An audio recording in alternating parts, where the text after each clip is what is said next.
So let's start a little bit with the high-level information.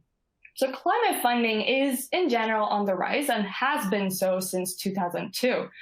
Since 2002, it has, in fact, risen more than 5 times, as in 2002, which is the earliest year with available data on real markers on OECD's website. This is why we refer to it as the earliest 2002.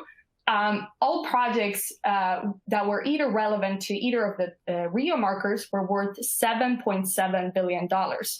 I mean, that's a lot, but actually in 2017, this has actually risen to $40.1 billion, and nearly all DAC members, and DAC stands for Development Assistance Committee of the OECD, so nearly all DAC members reported on these Rio marker. The only exception for 2017 was that Ireland was not part of the analysis, as likely they have not reported on these figures. This is actually quite exceptional, considering that reporting of the Rio markers itself is a voluntary act.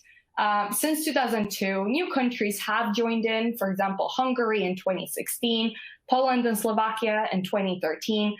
So a part of the increase naturally stems from the increase in donors taken into consideration.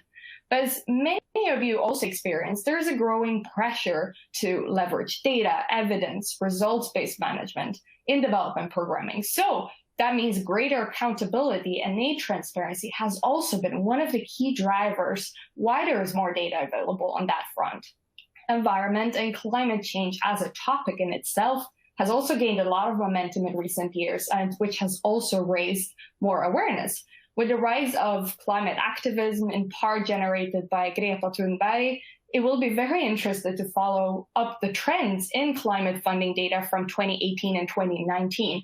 Of course, this analysis is not yet available, as I mentioned, but it will be something that we will continuously work towards providing to our members. So what also I think, and it's one of my favorite examples, also illustrates sort of the striking example of the importance of climate is the increasing popularity of the UN climate change conferences.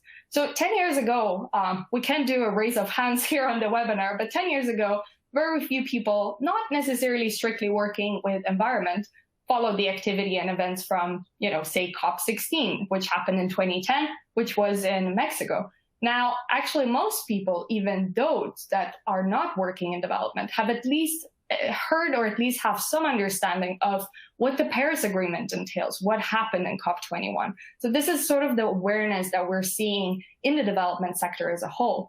The donors are now expected to take action on climate. And since it's a topic that's often cross-cutting in nature as well, whether we're speaking of gender equality or sustainable consumerism, the targets relating to environment are found across a wide variety of different projects and across different sectors as well. This is also why Devex Analytics team chose to dive deeper into this topic specifically. And it will be increasingly important to understand how climate finance looks like and what the data is telling us.